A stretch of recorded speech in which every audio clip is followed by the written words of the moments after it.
Welcome to my channel. My name is Little Boy and today we're gonna talk about the new feature on Final Cut Pro. Finally, auto track, face track you can use now, and I'm gonna show you how you can do that. It's very easy, very simple.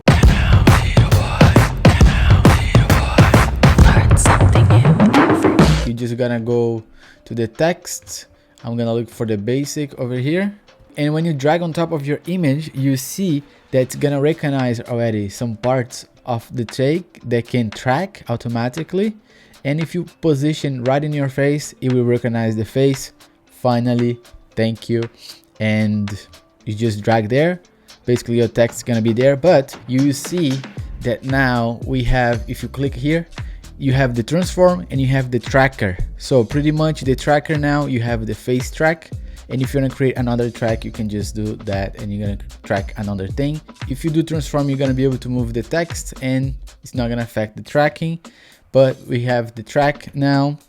We're going to do analyze, and it's going to do the thing automatically. No speed up, nothing. As you can see, it's very, very fast. Let's see how it's going to look.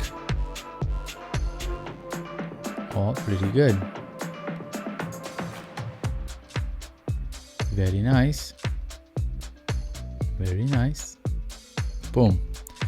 Now that you have the track ready, you can press A to go back to normal. Click the text. I'm gonna put Little Boy. You can change the settings that you want. I like my cine.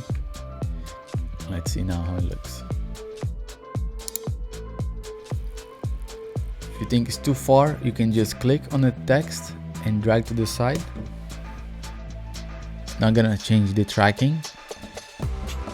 Very good. I'm gonna do another test here with this car. Let's see how it's gonna work. I'm gonna hold the option and drag the text to create another one, duplicate. But now I don't want Little Boy. Double click, transform, tracker. I wanna do a new one, so I'm gonna do new tracker, and I'm gonna select the car. You can make square or you can change the shape as well. I'm gonna do this, perfect. I'm gonna do analyze.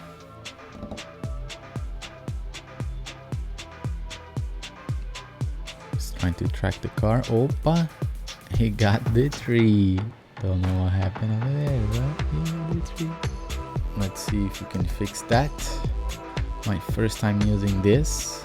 Let's say if I select this, analyze again, you will track the car. So perfect. You just gotta, after the part that didn't recognize, you just gotta drag again on top of the car and we'll keep tracking. This is the face track or auto track on Final Cut Pro, and if you wanna just tweak little things, you can see here that you have a new setting. If you go on top over here, you can adjust, you can remove the rotation, you can add the scale. Make sure that you use wisely. I don't know how well this is gonna work. I don't really recommend if it's not the face track. For some things probably it's good, but the one that I use the most when I want to do this kind of things is the Pixelfilm Studio Auto Tracker. It's very good, it's paid, they didn't sponsor or anything, but that's the one that I use. But that's pretty much how you do it. I hope they learned something today. Let me know in the comment down below what you think about this auto tracker, and I'll see you in the next video.